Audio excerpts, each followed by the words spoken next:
Hey y'all, happy Friday and welcome back to Laurie and Billie Jean. Let's eat.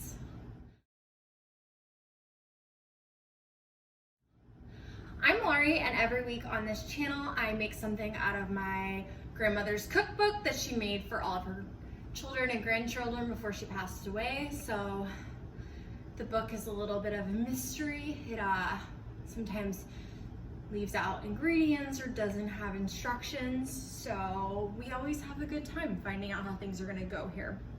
So today we are making eggplant parmesan, which sounds pretty tasty. This recipe doesn't look too bad. There's some prep work involved, but then once you get that out of the way, it basically just makes itself.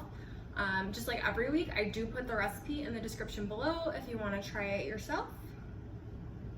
I think that covers everything, so let's get started. I am starving, so we're gonna go through what you need to make this.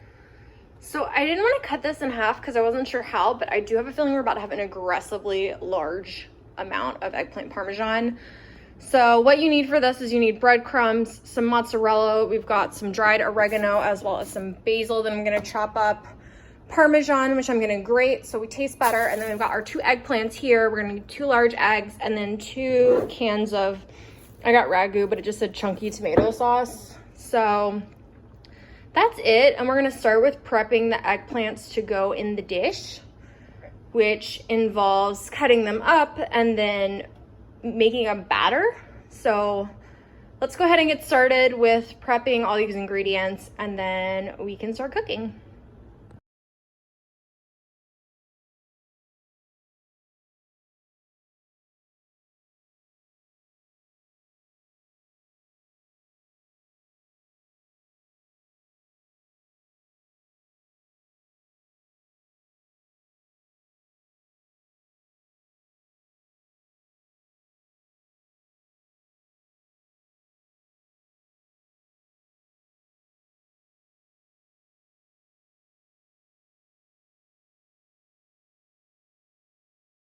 Okay, so I've been busy. It took me forever to cut up all of these eggplant pieces. I also chopped up some basil. So here we have our 2 eggs whisked together with a little bit of water as well. And then over here we have our coating situation. So that's 3/4 cup of breadcrumbs, 3/4 cup of Parmesan, which I grated. I left a little bit to go on top.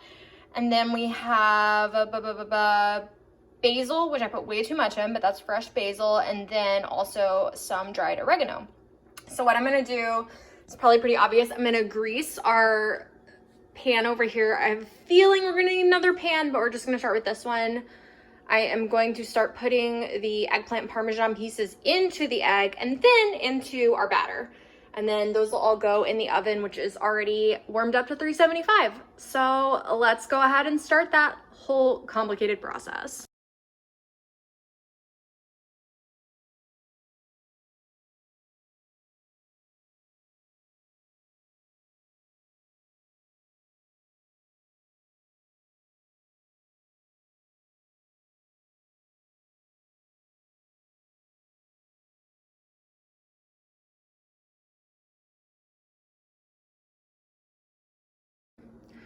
So unlike my estimates, it took 3 baking sheets to get all of this eggplant in. I also had to kind of remake the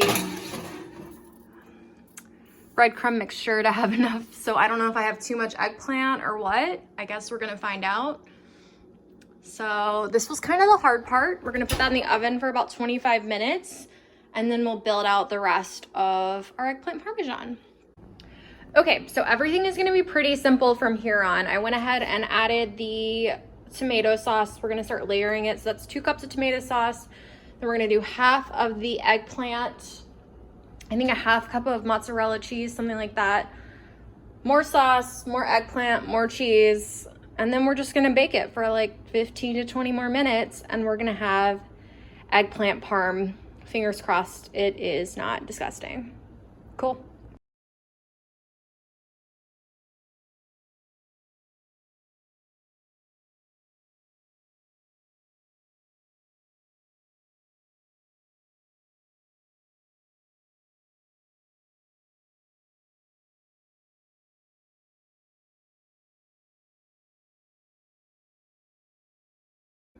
All right, and this is our final product here.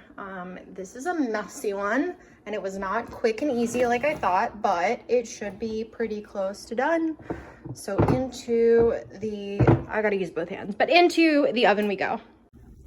Here is what we've got. The cheese layer looks a little thin to me, but it's probably for the best. It smells really good, and I did have some of the eggplant pieces before I put them in, and they were really, really tasty. So I think this is gonna be delicious. I'm excited. And here is our layers of our little guy here, looking great. Let's give it a taste. My biggest concern is the actual tomato sauce, and hopefully it was a good choice. So we'll see. It's kind of hot and messy.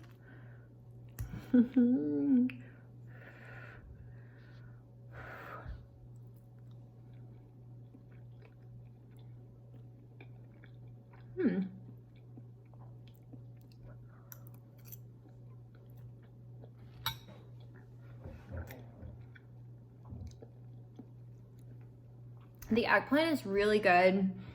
It has just like the right amount of like flavor, I think. The sauce maybe could have been spiced up a little bit. Honestly, if you like make your own spaghetti sauce, I feel like that would probably be the best bet.